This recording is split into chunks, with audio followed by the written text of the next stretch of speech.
राधिकाय विपदालये कृष्णाय कृष्णभक्ताय तद्भक्ताय नमो नमः। नमोऽयं विष्णुपदाय गौरकृष्णप्रियाय च श्रीमते भक्ति सर्वस्व गोविन्देति नामिने। वञ्चाकल्पतरुभ्यश्च कृपा सिन्धुभ्यैव च पतितानां पावनेभ्यो वैष्णवेभ्यो नमो नमः।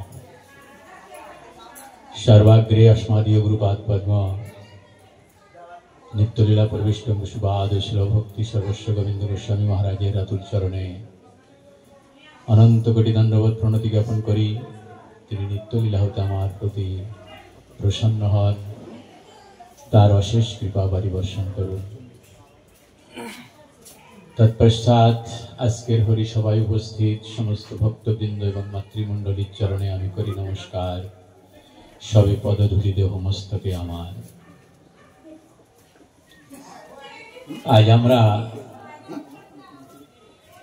এই বাড়িতে বৈষ্ণব সেবা, ভগবত সেবা, বৈষ্ণব সেবা উপলক্ষে উপস্থিত হয়েছি। এখানে আমাদের আলোচ্য বিষয় দেওয়া হয়েছে বদ্ধ জীবের মঙ্গল কিসে হয়। বদ্ধ জীবের মঙ্গল কিসে হয়। তো আমরা এই জীব, এখানে মনুষ্য দেহধারীকেই জীব বলে ধরা হয়েছে।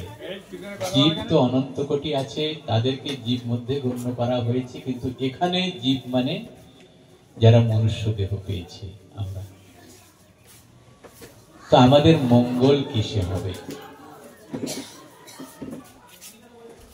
আমাদের মঙ্গল কিসে হবে। তো মঙ্গল জিনিসটা কি সেটা তো আগে আমাদের একটু জানার দরকার, যে মঙ্গল জিনিসটা কি। মঙ্গল হচ্ছে যে আমরা 84 লক্ষ জীবজনী যে ভ্রমণ করছি, এই ভ্রমণ থেকে যদি কোনোদিন নিষ্কৃতি পাই, সেইটাই আমাদের সবচাইতে বড় মঙ্গল। 84 লক্ষ জীবজনীতে ভ্রমণ না করতে যাতে হয়, তার উপায় গ্রহণ করার নামই হচ্ছে জীবের মঙ্গল।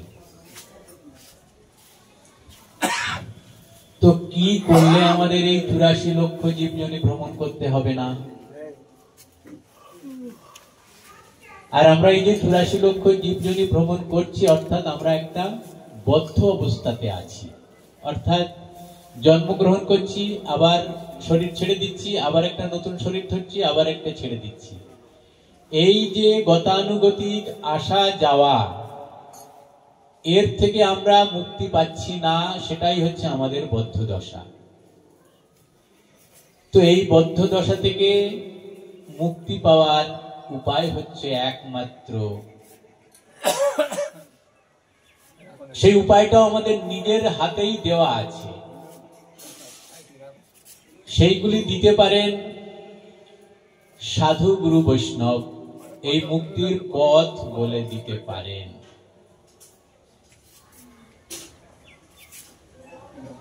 সাধুরাই এই মুক্তির পথ বলে দিতে পারেন। তো সাধুরা কিভাবে বলবেন? আমরা সাধুদের কাছে যদি যাই, তাদের মুখের কথা যদি আমরা শুনি, তাহলে আমরা মুক্তির পথ পাব।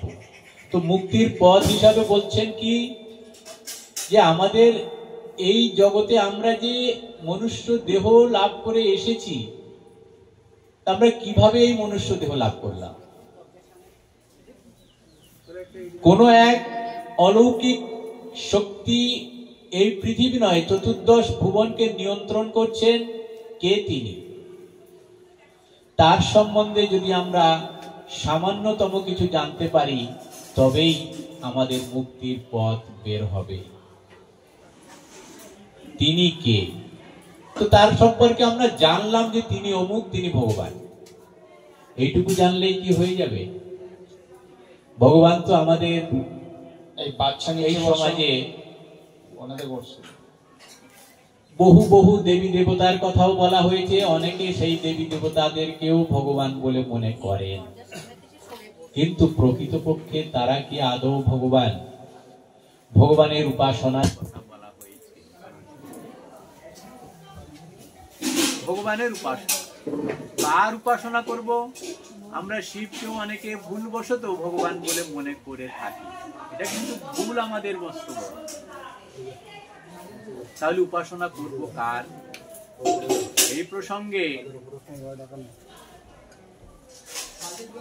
এই প্রসঙ্গে